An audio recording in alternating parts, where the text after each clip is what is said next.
శ్రీహరిని దర్శించాలనే ఆసక్తిలో లోపలికి వెళ్ళబోతున్న బుధశ్రేష్ఠులైన ఆ సనకాదులను ద్వారపాలకులు దుందుడుకుగా చేతిబెత్తాలతో వారించారు.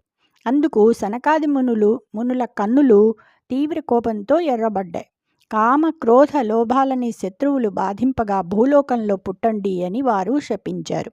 ఆ శాపం విన్న ద్వారపాలకులు బ్రాహ్మణుల భయంకర శాపవాక్యాలను తీక్షణమైన అనంతమైన బాణసమూహంతో వారింప వీలు కాదని మనస్సుల్లో భయపడి వణికిపోయారు.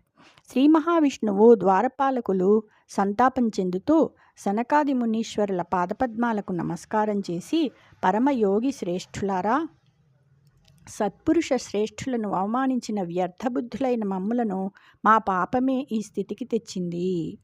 మీ కరుణావలోకన సమేతులగా మము జేయ జిత్తముల్దూకొని నేని మాచన ఉద్రోయక ఈదగులోభమోహముల్గై కొని పుట్టు చోట నవకంజదళాక్షుని నామ విస్మృతిం బైకొనకుండ దాననే శుభంబగు మీది మదీయ జన్మముల్.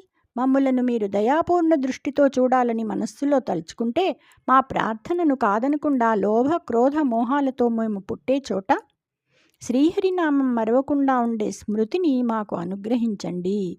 దానితోనే మా రాబోయే జన్మలలో మేలు జరుగుతుంది. జై శ్రీకృష్ణ.